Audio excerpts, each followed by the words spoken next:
자, 중개보수 하다가 쉬었는데, 아까 저기 이게 더 받는 거, 초과하는 부분들 문자 얘기를 잠깐 했었는데요. 여러분들이 이제 보통 보면 여기 이제 0.9% 요거 잠깐 얘기하면서 그 얘기를 하다가 제가 한번 얘기를 하나 좀 더 할 게 있어요. 여러분들이 초과 수수하는 거 있죠? 초과해서 받으면 어떻게 된다 그랬어요? 초과해서 받으면 뭐에 해당되죠? 예, 금전이 저쪽에 있었죠? 예, 한 푼에도 더 받으면 예, 1년 이하 징역 또는 1천 월급 있었죠. 근데 여러분들이 아마 대부분 우리나라에서는 이제 주택은 거의 정착이 돼서 요율이 그래서 초과해서 받는 것이 거의 없었어요. 근데 아직까지 상가 부분은 상가나 토지 있죠. 그거는 상당히 많이 초과해서 받습니다. 상가도 왜 그냥 단순하게 잠깐 조그만 입점하는 거 이런 거는 그래도 법정 그냥 0.9% 하는데 보통 큰 이런 빌딩들 거래하는 거 있죠.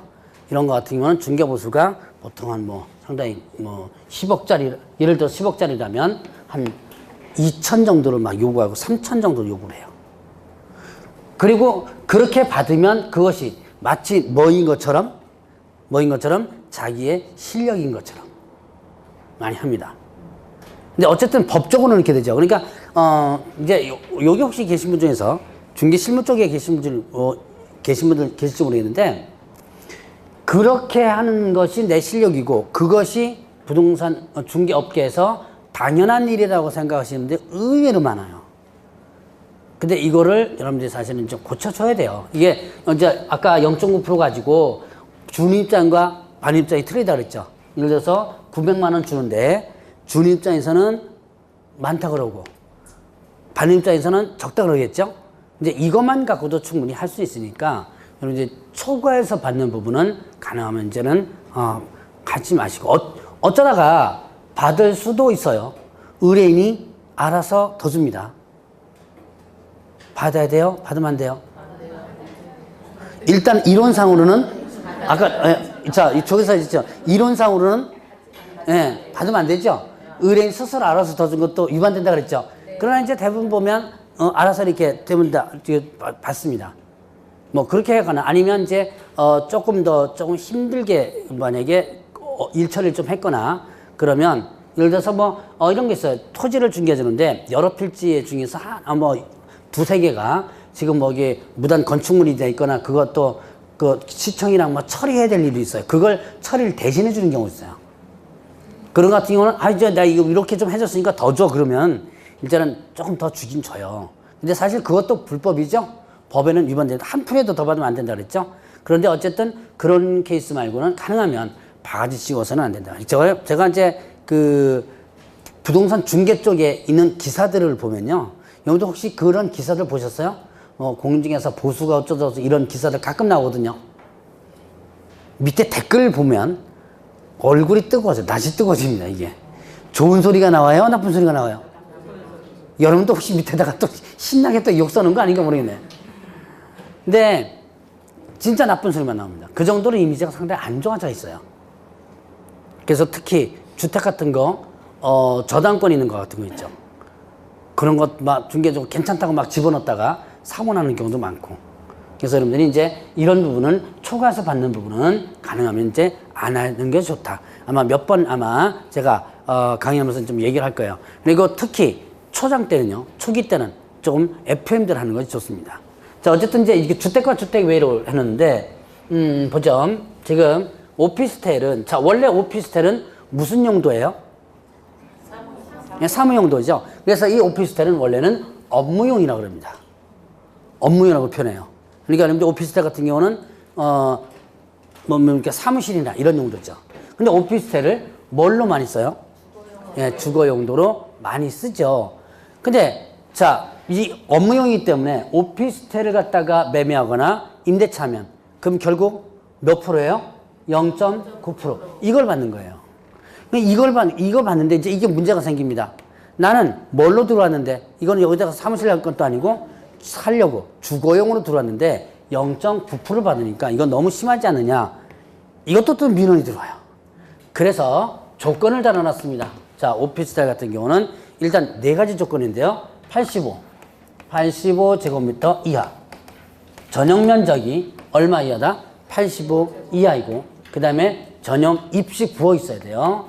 부엌. 입식 부엌이니까 저 여기에 상하수도 시설을 갖춘 이런 조건이 있어요. 그러니까 뭐가 있어요? 싱크대 위에 물하고 밑에 하수까지 같이 있는. 그 다음에 또 부엌이 있으니까 기본적으로 뭐가 또 있어야 되죠? 취사 시설이 당연히 있어야지만 되죠. 그래서 이런 부엌이 있어야 되고, 그 다음에 욕실과 욕실, 그 다음에 화장실이 있다면, 자, 네 가지. 요즘 뭐 오피스텔 화장실 없는 오피스텔 없죠. 공동 화장실 이런 건 없죠. 예. 그래서 일단 85 이하이고 부엌, 욕실, 화장실 요 네 가지가 있다면, 요게 네 가지가 몽창 있어야 돼요. 하나를 빠지면 안 되고, 요것이 있다면 이때는 주거 용도로 보게 되는 거예요. 그래서 매매 교환은 그 다음에 교환 0.5%고요. 0.5%고, 그 다음에 또 임대차 등 임대차 0.4% 이렇게 됩니다. 자, 여러분들 혹시나 오피스텔 임대차를 갖다가 지금 하고 있다면, 또 앞으로 할 거라면 요거를 참고적으로 하면 돼요. 요즘 오피스텔도 취사시설 있는 거, 싱크대 있고 다 있는 거 있죠. 거기다가 부엌, 이게 부엌이고 욕실, 화장실 다 있죠. 예, 여러분들 욕실, 화장실은 화장실에 욕실까지 같이 있는 것까지 다 포함되는 거예요. 자, 그래서 이런 경우는 이렇게 받아라. 아예, 자, 여기서 조심할 거는 이제 나중에 이제 문제 구성할 때 이런 거 나옵니다. 시도조례로 정하는 게 아닙니다. 주택을 그대로 시도조례로 정의하는, 주택을 조례로 적용하는 게 아니라 아예 이렇게 명시해 놓은 거예요, 이게. 이렇게 받아라. 이렇게 요거 범위 내에서 협의해서 받는다. 항상 협의라는 게 들어갑니다. 협의해서 받는다. 그러니까 나중에 오피스텔 혹시나 임대차 하거나 이런 사거나 그러면 요거 참고를 일단 하시면 돼요. 자, 그러면 이제 세 가지죠. 주택과 주택 외와 뭐다? 오피스텔. 그럼 이제 중개보수 계산 어떻게 하느냐? 계산 방법이 또 기왕 본 김에 계산 어떻게 하느냐 보죠. 자, 매매는 매매가에다 해당 요율 하면 되겠죠? 자, 그러면 이제 월세가 임대차. 많이 하는 것이 월세가 있는 임대차입니다. 월세가 있는 임대차. 자, 보증금 더하기 월세 곱하기 100. 보증금 더하기 월세 곱하기 100.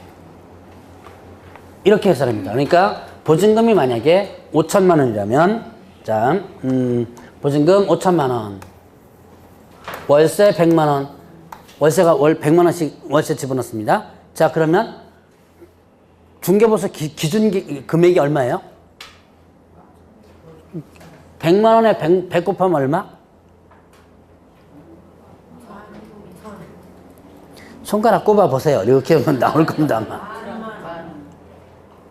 100만 원에 100 곱하면 1억이에요, 1억.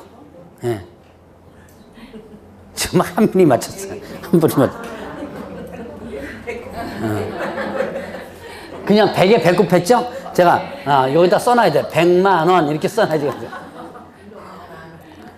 자, 1억이죠? 예, 1억에다가 5천만 원 하면 1억 5천이죠. 1억 5천에 거기 해당 요율. 상가 같은 경우 1억 5천에 0.9% 이렇게 하면 되는 거예요. 이렇게 계산하면 되는데, 자, 여기 이제 시험 문제 상당히 잘 나오는 것 중에 하나입니다. 자, 근데 이렇게 계산하여, 얼마 미만이라면 5천만 원 미만이라면. 자, 이제 여기서 또 용어 하나. 실제 시험 문제 나왔었습니다. 미만이면 5천만 원이 들어가요? 안 들어가요? 안 들어가요. 네, 안 들어가요. 혹시 다른 과목에서 이런 거 연습했어요? 안 했어요? 다른 과목에서는 연습 안 했는데 여기서는 연습해줘야 돼요. 이게 실제 시험 문제 나옵니다. 자, 실제 시험에서 딱 5천만 원으로 해가지고 문제가 한번 나온 적이 있었어요. 자, 그럼 5천만 원이면 5천만 원 미만이에요? 아니에요? 딱 5천만 원 계산했는데 5천만 원 미만이 아니죠. 예. 자, 이렇게 어쨌든 5천만 원 미만이라면 다시 계산합니다. 보증금. 보증금 더하기 월세 곱하기 70으로 다시 계산하는 거예요. 이게 왜 이렇게 이중 계산했냐면 보증금 좀 적은 소액 보증금 좀 영세 임차인들 있죠? 그 사람에게 너무 중개보수가 너무 비싸게 나간다 라는 게 또 여론이 또 들고 일어나가지고 그 다음에 이렇게 냈습니다. 처음에는 이제 이렇게만 됐었어요. 중개보수가 2000년도에 바뀌면서 이렇게 나왔다가 또 여론이 너무 또 비싸게 받는다 뭐 조금 지금 뭡니까 저기 영세한 그 임차인들 너무 비싸게 받는다 그래가지고 요렇게 조금 일단 좀 줄이도록 해놨어요. 예를 들어서 자 보죠. 보증금 3천만 원에 보증금 2천만 원에 월세 30만 원. 자 보증금 2천만 원에요. 월세 30만 원짜리 임대차 들어갑니다. 계산하면 얼마죠? 일단은 이렇게 계산해 줘야 돼요. 100으로 계산해 봅니다. 100으로 계산하니까 얼마예요? 자, 내가 잘못했습니다. 여기다 하는 게 여기다가 계산해 줘야 돼요. 자, 보증금 2천만 원에 월세 30만 원. 여러분들 여기다 하니까 여러분들 헷갈려 버린 거예요. 자, 위에다가 하죠. 자, 보증금 2천만 원에 월세 30만 원입니다. 자, 계산해 보세요. 얼마죠? 3천만 원. 곱하기 30만 원이면 3천만 원에다가 2천만 원 더하니까 5천만 원이죠. 자, 그럼 5천만 원이면 이제 여기서 곱하기 100을 하나요? 70을 하나요? 곱하기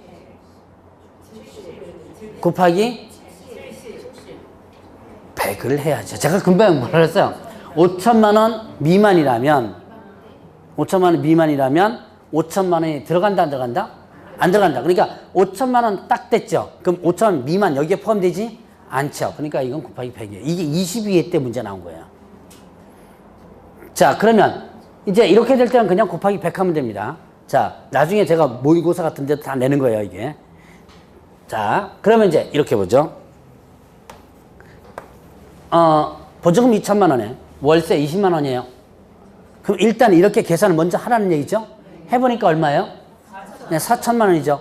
5천만 원 미만이 됐죠. 그러니까 어떻게 한다? 다시 계산은 이렇게 계산하는 거야. 자, 그러니까 여기에 2천만 원에 월세 20만 원이니까 자, 27, 24, 1,400만 원이죠. 여기다가 2천만 원 더하면 3,400. 그러니까 이때 어떻게 돼요? 4천만 원 갖고 중개보수 계산하는 게 아니라 얼마 가지고?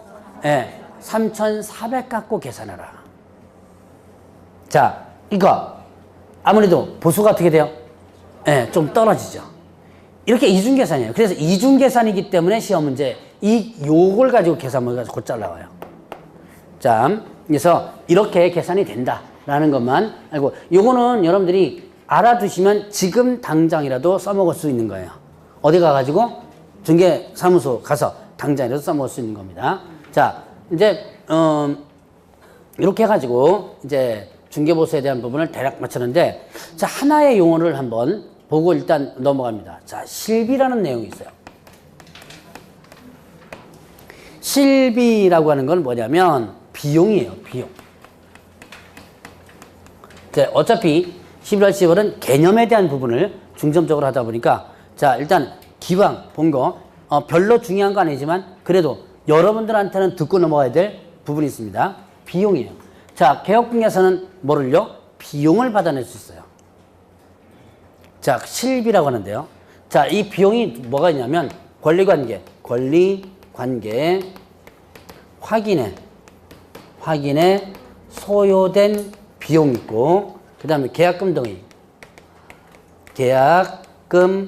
등에 대한 예치 비용이 있습니다. 예치 비용이 있다. 자, 권리관계 확인에 소요된 비용, 이건 무슨 비용이에요? 자, 여러분들이 저번 주에 배웠던 거 보겠습니다. 확인해서 뭐 해주는 거? 설명을 해줘야죠. 확인 설명이라고 그랬죠? 이때 어떻게 설명한다고 그랬어요? 성실 정확하게 뭐하고? 설명을 하고, 그 다음에 근거 자료를 뭐하라? 제시하라. 뭐 이런 내용 있었죠? 저번 주에 했던 거 잠깐 한번 봤을 겁니다. 그러니까 성실 정확히 설명하고 근거 자료 제시해 줘야 돼요. 근데 근거 자료 제시하려면 발급받아야죠? 등기상 증명서라든가, 그 다음에 또 뭐 토지대장이라든가 건축물대장이라든가 발급받아야죠? 이때 그 발급받는 비용들. 얼마예요? 등기상 증명서 발급받는데. 700원인가요? 인터넷에서 하면 700원 정도 나오죠. 예. 건축물대장인가 1,000원인가 하죠. 1,000원인가 1,200원인가 그렇죠. 1,000원인가요? 예. 그런 거. 자, 그런 비용들. 그럼 합쳐봤자 얼마 나와요? 한 2,000원, 3,000원, 4,000원 좀 나오겠죠? 거기다 뭐 토지 이용계획 확인서 발급받고 하면 한 4,000원 정도 나와요. 그 4,000원을 여러분들한테 자, 요 비용 4,000원 나왔으니까 4,000원 주세요. 달라고 하나요? 달라고 하면 욕만 먹죠. 근데 문제는 뭐냐면 법적으로 받을 수 있는 돈입니다, 이게. 법적으로 받을 수 있는 돈인데 근데 어떻게 한다? 대부분 안 받죠. 대부분이 아니고 거의 안 받아요. 왜냐? 그거 받으려고 더 받으려고 그러다가 욕만 진짜 들어놓으면 몇천 원 받기 위해서. 그래서 아예 안 받아요. 그런데 법적으로는 이런 비용을 받을 수 있도록 하는 거예요. 이거는 누구한테 받냐면 자, 권리 이전 의뢰인. 이게 권리 이전 의뢰인. 이거 저번 주에 그림을 그려가지고 막 설명드렸어요. 권리를 이전하고자 하는 의뢰인이죠. 누구죠? 예, 내가 돈을 받고 상대방의 권리를 넘겨주는 사람이죠. 매도나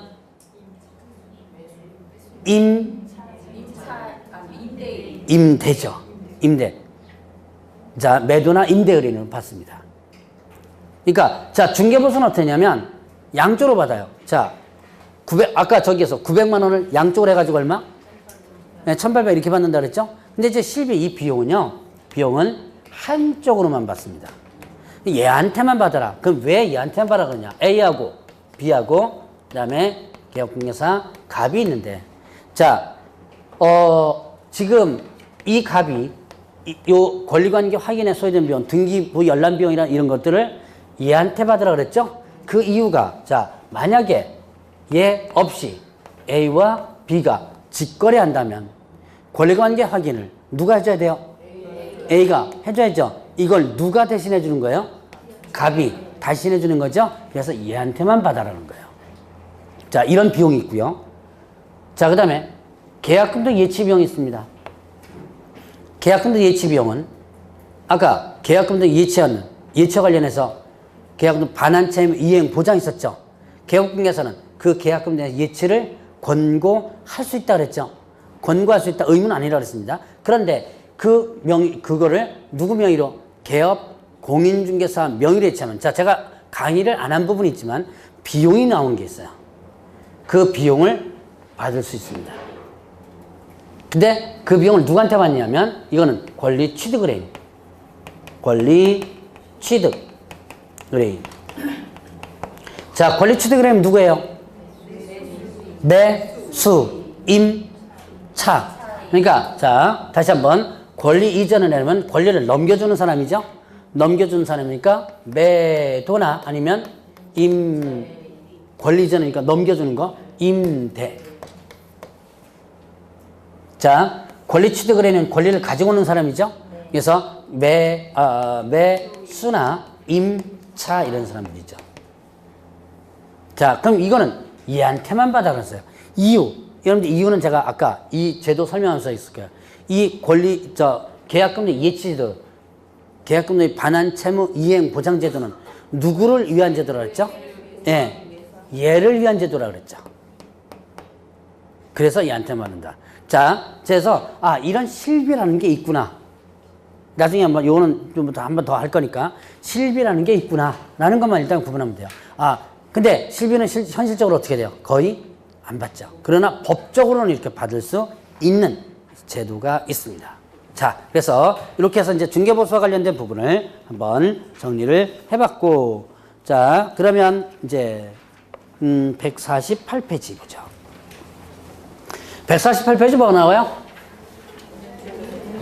네, 공인중개사 협회. 자, 협회는 전문 직종 사람들이 모인 단체입니다. 변호사가 모이면 무슨 협회죠?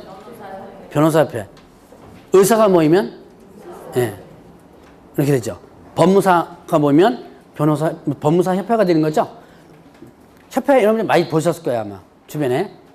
그러면 공인중개사협회는 누가 모인 단체다? 아, 썩는 사람이 있고 그래도 기억하는 사람이 있습니다. 자, 공인중개사가 모인 단체다 그러면 안 된다고 제가 했었어요.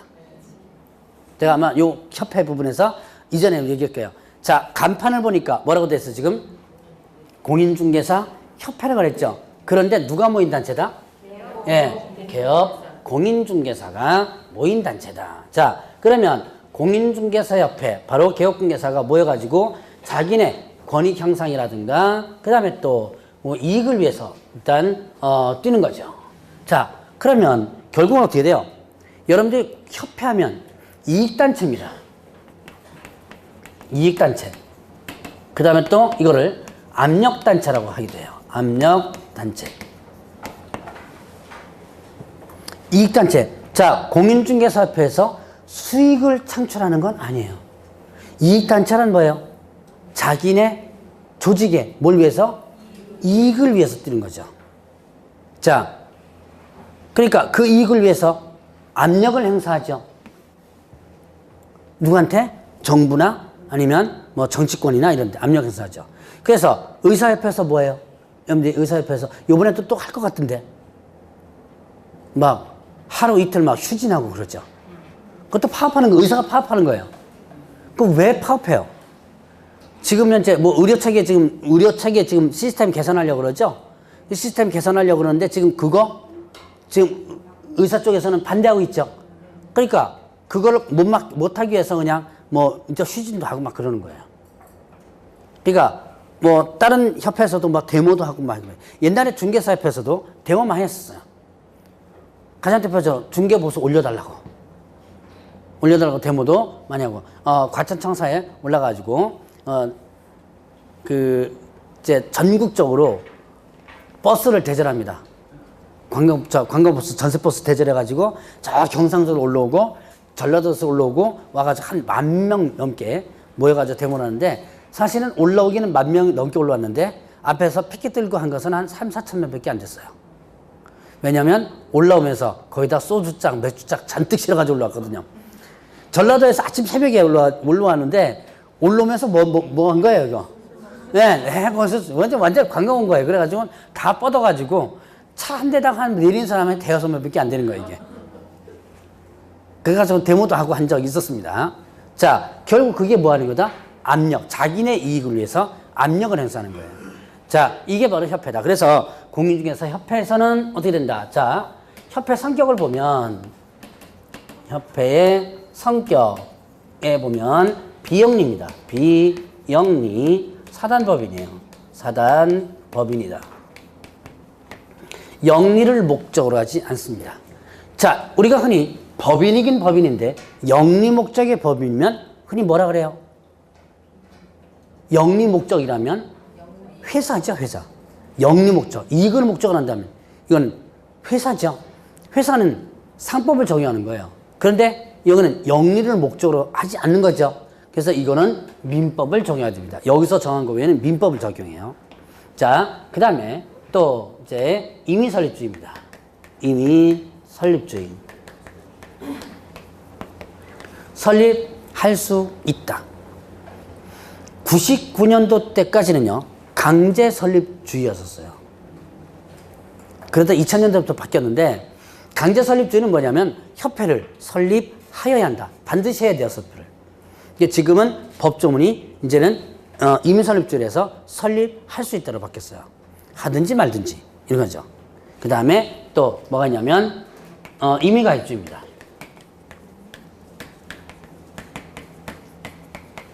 이게 뭐예요? 임의가입주의. 가입해도 되고 안 해도 되고.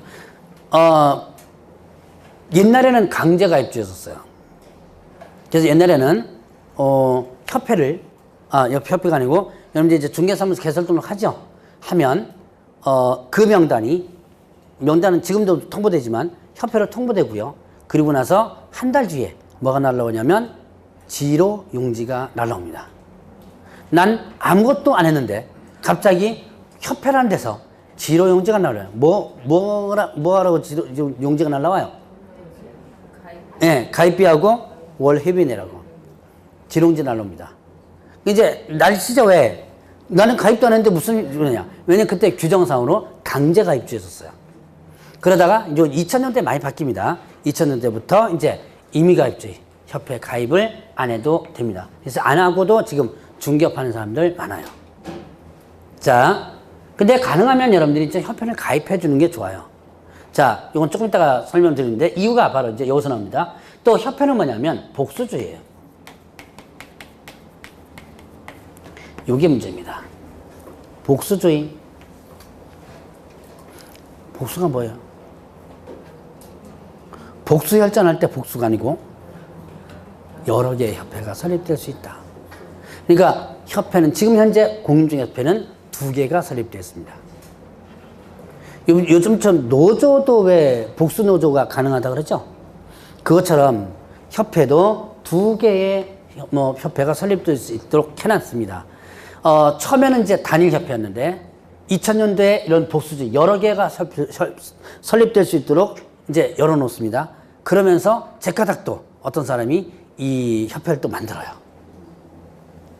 소면은 이제 이런 감투 쓰는 걸 좋아하는 사람 많습니다. 그래가지고 협회를 만드는데, 자, 그래서 지금 옛날에는 이제 지금 한국 공인 중개사 협회와 그 다음에 또 대한공인중개사협회, 대한공인중개사협회 이렇게 2개가 있었어요. 쌍벽을 이루고 있었습니다. 요거 좀 약했지만 협회가 2개가 되면 좋을 것 같아요, 나쁠 것 같아요? 일단 좋은 것도 있고 나쁜 것도 있어요. 서로 끌어들이려고 협회 회원 가입하고 각각 공제. 자, 아까 공제라는 거 있었죠? 공제 협회에서 하거든요. 공제 수입 꽤 괜찮아요. 자, 그거 하기 위해서 이거 어떻게 한다? 우리한테 오면 이만큼 주겠다. 그래서 옛날에는요, 이렇게 할 때는 이제 공제, 협회 회원하고 공제 가입하죠? 그러면 한 보따리씩 줍니다. 한 십몇 년 전이니까 그때는 이제 인쇄된 계약서를 많이 쓸 때예요. 2000년 초반 때 협회가 만들어지면서 이제 계약서도 이따만큼 공짜로 주고 뭐 법정 같은 것도 좀 주고 뭐 잔뜩 하여튼 이런 거 저런 거 잔뜩 줘요. 한 보따리씩 주니까 어떻게 돼요? 거기 또 현혹해가지고 또 여기 가입하고 그래요. 그러니까 이제 그런 거 주다 보니까 여기가 좋네, 저기가 좋네, 뭐 이러죠. 이거 좋아요, 안 좋아요? 사실은 겉으로는 좋은 것 같아도 협회, 아까 제가 이걸 뭐라 그랬죠? 협회 특징들이 이익단체고, 그 다음에 압력단체다. 즉, 이익단체라는 것은 자기의 회원들을 위해서, 이익을 위해서 하는 거죠. 근데 협회가 2개를 하면 나중에 압력을 행사할 때 상당히 불편해집니다. 자, 이때 이제 어떤 현상이냐. 한국공인중개사협회에서 중개사법 개정안 들고 가요. 이제 중개사법 이런 건 이렇게 누구한테 유리하도록 공개 유리하도록 개정안 이제 해가지고 구토교통합니다. 그러면 담당공무원이 뭐라 그래요? 얘네랑 협의해라. 우리가 너네들 그거 못 들어준다. 왜? 또 뭐가 있으니까? 협회 하나가 더 있으니까. 근데 얘는 또 이렇게 가고요. 얘는 이렇게 갑니다. 개정안의 내용을 보면. 그럼 이걸 누구한테 1차적으로 합의해줘야 돼요? 둘이 합의해줘야죠? 합의가 돼요, 안 돼요? 그러니까 중개사법을 개정하려고, 개혁공개 유리하도록 개정하려고 하는데도 서로 2개가 엇나가다 보니까 이 개정이 제대로 안 되고요. 이거 권익을 향상시키는데 제대로 못하는 거예요. 그래서 안 되겠다 싶어서 이거와 이게 2008년도인가에 합쳐집니다. 통합이 돼요. 통합이 돼가지고 단일 협회로 나갑니다. 회장 다시 뽑기로 하고 직원들은 그대로 다시 이제 그대로 흡수해서 하기로 하고 이제 이거 단일 협회에 있다가 4년 전쯤인가 다시 괜히 지었다. 새자만 붙어가 대한 공인중개사협회가 하나 만들어집니다. 지금 그래서 다시 2개예요. 지금 아직 이 조직은 약해요. 약한데 한번 경험을 해봐서 조직이 2개였을 때 안 좋았던 경험이 있어 나서 지금은 이제 이쪽으로다가 많이 회원이 안 가지만 어쨌든 이런 식으로 지금 2개가 돼 있습니다. 그러니까 이게 감투 좋아하시는 분들이 참 많아요. 그리고 이제 정말로 협회가 되면 여러분들도 나중에 개업공예 되면 한 번씩 참가해 보세요. 가가지고 조직장도 돼보고요. 조금 이따가 이제 했지만 뭐 조직을 이제 두게 되는데 그다음에 또 대의원도 돼보고 임원도 돼보고 재수 좋으면 어디까지? 회장까지, 협회장까지 될 수도 있습니다. 특히 이제 이런 나서기 좋아하시는 분들 많거든요. 뭐 여기 남자분들도 많은데 그런 분들 같은 경우는 이렇게 그 협회와 직접 참여해서 하는 경우도 괜찮습니다. 자, 근데 가서 조직장이 돼가지고 협회장이 되면 좀 제발 좀 개업공예사를 위해서 좀 뛰세요. 다 쓸데없는 짓 합니다. 어디다 줄대요? 네, 정치권에 줄대가지고 뭐 비례대표 몇 번 뭐 이렇게 해가지고 그 짓 하다가 나중에 이제 뭐 횡령이 육전에서 소송하고 뭐 난리 나고 협회 보면 난리 나요. 이게 보면. 그러니까 이게 원래 자 누구를 위한 협회야 되는데 개업 공개설 협회야 되는데 그렇지 않아서 일단 문제 좀 많습니다. 그러면 이제 여러분 보죠. 지금 협회가 이렇게 여러 가지로 설립될 수 있는데 협회가 설립하려면 인가를 받아야 돼요. 자 이제 또 시험 문제 나온 거 인가주의입니다. 누구로부터 인가를 받아 설립하냐면 국토교통부 장관으로부터 인가를 받으면 돼요. 인가라는 개념이 있는데요. 이거는 주로 공적인 개념에서 많이 나와요. 자, 우리가 흔히들, 인가라는 개념이 일반 사적인 개념에서는 잘 없는데요. 공적인 개념에서 많이 나오는데, 그럼 인가와 허가가, 그럼 어떤 차이냐? 요거, 허가주의다 시험 문제 잘 나왔었습니다. 이거 몇 번 나왔어요. 협회 설립과 관련해서. 허가주의와 인가주의의 차이점. 자, 여러분들이 저기 등록하고 허가하고 제가 한번 비교한 적 있었죠. 그거랑 똑같아요. 인가는 이거는 기속적이고요. 그 다음에 허가는 재량적입니다. 그러니까 허가는요, 허가를 내줄 수도 있고 안 내줄 수 있는데, 근데 인가는 어떻게 한다? 인가는 요건을 갖추면 반드시 어떻게 한다? 인가를 내줘야 돼요. 그래서 기속주의. 여러분들이 허가와 등록의 개념을 설명한 것과 같습니다. 자, 그러면 이제 여러분들이 협회 한번 해볼까? 여러분들 지금 현재 2개가 있는데 하나 더 설립해도 돼요. 3개 나와도 됩니다. 보수지기 때문에 반드시 2개 해야 된다 법 없습니다. 3개, 4개 해도 돼요. 한번 설립해볼까요? 개업공예 됐다 치고. 이거 누구만 가입할 수 있다? 개업 공유중 가입할 수 있죠. 자, 그러면 한번 보겠습니다. 일단 협회가 설립되려면 발기인이 있어야지만 됩니다. 법인을 설립할 때는 일단 발기인이 다 있어야 돼요. 그럼 이 사람들은 누가 해주면 되냐면 개업 공인중개사 되는데 얼마 이상이냐면 300명 이상. 자, 300명 이상에 뭐가 모인다? 자, 이거는 누구라 그랬죠? 이거는 누구만 가입할 수 있다? 협회는? 개업공개사. 자, 300명 이상이 모여가지고 얘네들이 뭐 하느냐면 정관을 작성을 합니다. 작성해서 서명 날이네요. 서명, 그 다음에 날인을 하게 됩니다. 자, 일단 정관을 작성해서 서명 날인을 얘네들이 해요. 그러니까 자, 회원 300 모여가지고 일단 정관을 만드는 거예요. 만들어가지고 어디로 보내면 창립총회로 보냅니다. 자, 창립총회는 몇 명 이상이 모여야 되냐면 600명 이상이에요. 얘나 다 누구 해야 돼요? 얘나 600명 이상, 300명 이상 얘는 누가 해주면 되죠?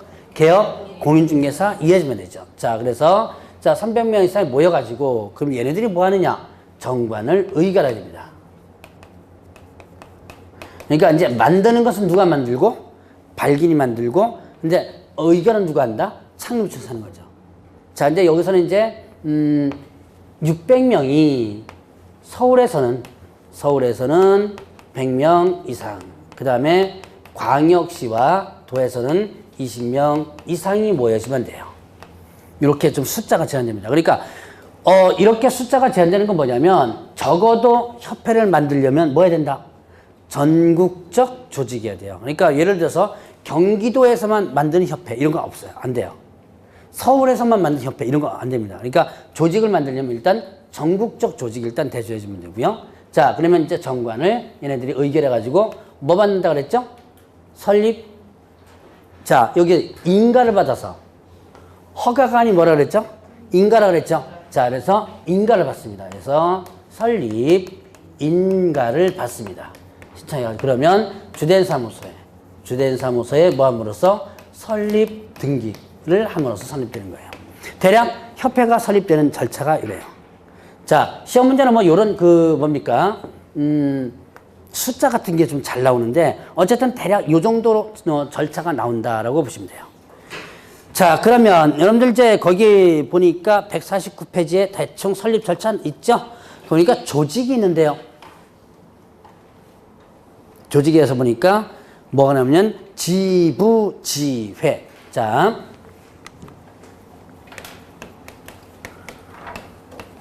일단 조직이 어떻게 되냐면 주된 사무소가 있습니다. 이건 뭐예요? 소위 말하는 중앙이에요. 지금 한국공인중개사협회 같은 경우는 중앙회가 봉천동인가 있어요. 있고 세대가는 잘 모르겠는데 자 어쨌든 이렇게 중앙회가 있고 그 다음에 지부는요. 일단은 어디다가 시도에 지회는 시, 군, 구회 이렇게 돼요.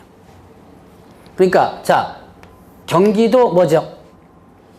경기도 지부 그 다음에 광명시 지회 이렇게 되죠. 그래서 여러분들이 나중에 이제 감투 좋아하시면요. 감투 좋아하시면 경기도 지부장 이거 경기도 지부는 회원이 많아가지고 피 터지게 싸워요. 지부장 되려면. 그다음에 광명시 지회장 이런 게 있어요. 그래서 요런 거 하다가 나중에 뭐까지 회장까지도 할 수도 있죠. 회장 선거를 요즘요 인터넷으로 해요. 인터넷으로 이제 하는데 참여율이 되게 적다고 하네요. 그래가지고 뭐 쓸데없는 사람이 되기도 하고 그럽니다. 회장이. 자 어쨌든 이렇게 하다가 이제 여러분들 나중에 할 수도 있으니까 조직에 참여해보는 것도 괜찮아요. 직접적으로. 여러분들이 저기 뭡니까? 공부를 하고 공인중개 자격을 취득하게 되면 앞으로 할 일들이 무궁무진하게 많아요. 나중에 공부를 좀 더 해서 지금 대학 교수하는 사람도 있어요. 지금 겸임교수라고 있죠, 왜? 그래서 여러분들이 나중에 이제 공부를 조금 더 한 다음에 그 다음에 뭐 석사학위, 박사학위까지 간 다음에 그 다음에 대학 교수할 수도 있고요. 여기 보니까 뭐 젊으신 분들 아주 많네요. 그것까지도 나갈 수 있습니다. 그러니까 또 뭐 이렇게 해가지고 조직장 해가지고 협회 회장 하다가 쓸데없는 또 나중에 또 곁다리 해가지고선 뭐 비례대표 해가지고선 뭐 국회의원까지 몰라도 뭐 시의원까지도 할 수 있는 부분도 있을 것이고 그러니까 여러분들이 갈 길은 상당히 많다. 이 자격증을 취득하고 부동산 중개업을 하신다면 자 어쨌든 간에 자 이렇게 지부지회라는 조직들이 있다라는 거 구분을 해보면 그리고 뒤에 가면 협회 업무를 한번 보세요. 이건 뭐 그렇게 크게 중요한 부분이 아닌데 자 협회 업무 하면 품위 유지를 위한 업무가 있습니다. 완전 추상적이죠 왜? 품위 유지를 위한 업무. 품위 유지 어떻게 품위 유지 나쁜 짓 하면 안 된다 뭐 이런 거예요. 자 그다음에 자 중개대주 연구 제도에 대한 연구 개선하는 업무. 이제 이거는 아까 제가 잠깐 얘기했죠 왜? 이제 지금은 정책연구소인데 옛날에 뭐 연구과 이런 게 있었습니다. 부서에서 중개사법 개정안을 가지고 만들어가지고 국토교통 쫓아다니고 국회 쫓아다니고 뭐 이런 게 있어요. 그게 이제 연구 개선하는 업무고, 그 다음에 자질 향상을 위한 지도교육 연수원 업무도 합니다. 그래서 협회에서 뭐 하냐면 교육을 합니다. 그래서 많은 전문 교육들이 있어요. 그러니까 여러분들이 공인중개사협회에 가입해가지고 그 협회에서 지금 하는 교육들도 많이 받으면 상당히 유용한 게 많아요. 제가 알기로 지금 그것까지 알고 있는 걸, 지금도 하고 있는 것 같은데, 풍수지리 교육도 해요. 지금 옛날에는 풍수지리라 그러는데요. 지금 제가 홈페이지 들어가 본 지가 오래돼가지고, 지금은 부동산 생활교육, 생활 무슨 해가지고 나오더라고 보니까. 자, 부동산, 뭐 생활, 뭐 이렇게 해가지고 나오는데, 풍수지리 교육도 한번 받아보세요. 이제 뭐, 공부했었어요? 풍수? 저도 한때는 좀 공부를 했었는데, 뭐, 좌청류, 우백구, 구백개 모릅니다, 지금은. 이거 배운 지가 꽤 오래돼가지고. 그거 배워놓으면 나중에 토지 같은 거 중개해줄 때 괜찮아요. 그냥 아는 척 정도는 할 수 있습니다. 뭐 그런 것들. 자, 이제 협회에서 다 교육하는 게 있어요. 자, 그 다음에 또, 자, 거기 밑에 보니까 부동산 정보 제공에 관한 업무가 있었죠? 자, 부동산 정보 제공에 관한 업무는 뭐냐면, 자, 여러분들이 저번 주에 배웠나요? 부동산 거래 정보망. 저번 주에 배웠나? 저번 주에 배웠나? 저번 주에 배웠나요? 부동산 거래 정보망 있죠? 그걸 현재 어디서? 협회에서 지금 운영하고 있습니다. 자, 그리고 이제 시험 문제 상당히 잘 나오는 뭐 있냐면 공제. 자, 공제는 오늘 그렇게 많이 할 거는 안 할 겁니다. 자, 공제 사업 요거에 대해서 잠깐만 일단 설명하고 넘어가죠. 자, 공제 요거는 시험 문제, 협회 문제에서 여기까지 협회 설립 절차라든가 이런 거 있죠? 뭐 요거와 이 조직 여기까지 시험 문제가 보통 이제 한 문제 나오고요. 그 다음에 여기에서 보통 한 문제 나와요. 많이 나올 땐 세 문제까지 나왔었는데 협회 문제가 보통 한 문제나 두 문제 나오거든요. 여기나 여기나 두 문제 나올 땐 여기 한 문제, 여기 한 문제 이렇게 나옵니다. 자, 공제 사업은 아까 뭐였죠? 어디서 봤죠? 이거 공제는? 어디서 봤어요? 자, 요거는 일단 손해배상 책임을 위한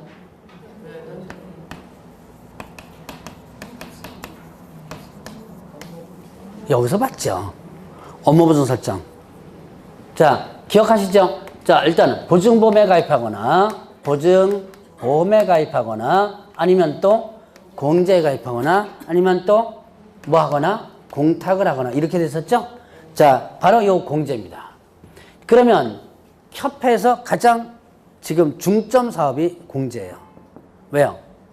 돈이 가장 많이 들어오거든요.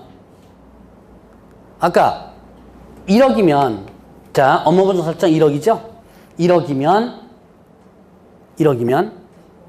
얼마 낸다 그랬죠? 25만 원. 혹시 좀 실무 하시는 분 계세요? 지금 얼마 내죠? 모르나요? 실무 하시는 분들 지금 20 몇만 원 좀 깎인 것 같은데. 이제 이게 왜 깎이냐면 뭐와 또 경쟁해요? 보증보험과 경쟁하죠? 그래서 액수가 좀 깎여요. 어쨌든 자, 그럼 25만 원에 치고 25만 원에 일단 치고 지금 개업공개사가 10만 명 조금 넘어요. 중개사무소 개설 등록한 인원수가. 거기에서 제가 아까 70% 정도가 공제 가입하고 30% 정도가 보증보험 가입한다 그랬죠? 보증보험이 그럼 늘어난 거예요. 옛날에는 8대2 정도였었는데 지금은 조금 늘어났습니다. 자, 그럼 어떻게, 자, 보죠. 여기 25만 원 갖고 7만 명을 한번 계산해 보세요.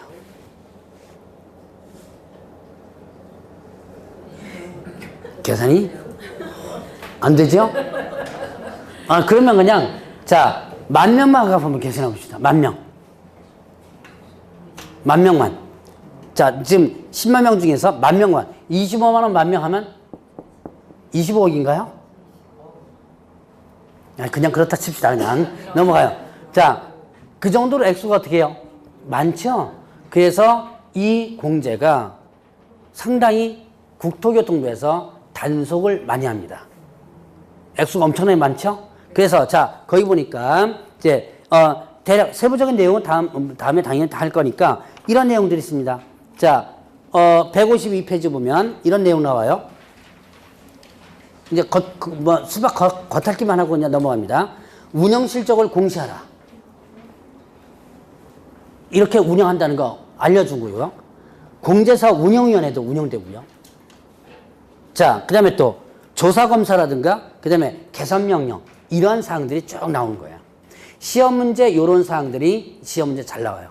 이제 세부적인 것은 일단 나중에 일단 공부를 다 하나씩 할 거고. 자, 그래서 공제라는 게 돈이 워낙 많다 보니까 이렇게 규제되는 부분들이 많더라. 그래서 이런 내용들을 여러분들이 나중에 이제 하나씩 배우게 될 거고요.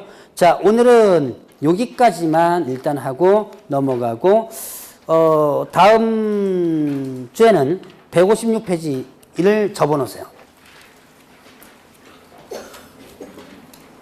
156페이지 보니까 뭐가 나오냐면 그 보칙 있죠? 보칙에 신고 또는 고발에 대한 포상금 제도가 있어요. 그거를부터 하도록 하겠습니다. 아마 다음 주에는 요거하고 뒤에 부동산 거래 신고법의 일부를 좀 하도록 할 겁니다. 자, 다음 주에 뵙도록 하겠습니다.